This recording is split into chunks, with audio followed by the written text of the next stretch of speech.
the new RS Series 2 2306. This is going to be the showstopper right here. 1700 kV. It's going to be great for 6S, 5-inch prop. If you are thinking about doing a cruiser, also 6-inch prop, like some LR long range props with this motor. That's what I'm going to be primarily using this motor for, is 4S and a 6-inch long range Avant.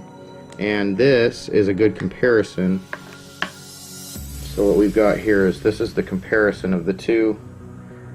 So we have a version 1 2306 right here. See if I can get a hold of that just like that. And then I've got a version 2 2306. This is 2750 kV. This was kind of like the big contender.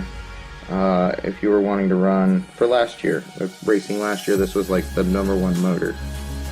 This one here is probably going to become the #1 motor for this year.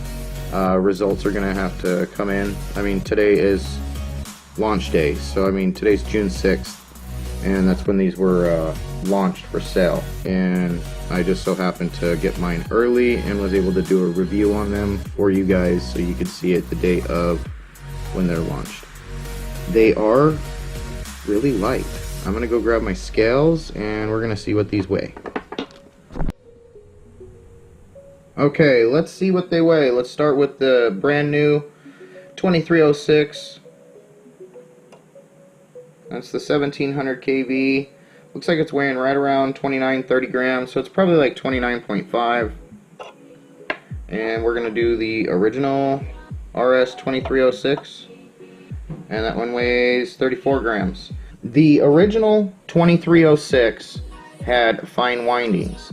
And that is one thing that is different with the new 2306. It's got a heavier winding. I don't know if you guys can see that real good. I'm doing this with a GoPro.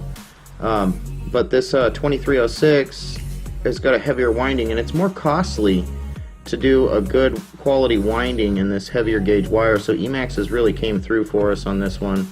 I would say this is a great value motor for the price. I think the price is coming in right around $25 US. It's not the cheapest, but for a good quality motor, and we all know Emax has been around for a long time. They're a company that's going to do their best to bring us the best product that they can for the dollar. And I think this is probably right in that ballpark of a little bit more money, but quite a great value. They've got a great bearing in here also. They feel so smooth, but coggy at the same time. That's hard to explain. Like, you can really feel the magnets, but they also feel relatively smooth. From what I understand though from Emax, these are probably one of the best motors that are going to come out this year. So don't hesitate to order some. You might be left behind, especially on race day if somebody's passing you. And that last lap where you just don't got it, and this has been sipping on their battery the whole race, you might be the one losing. So look into the Emaxes, guys. They look like they're good.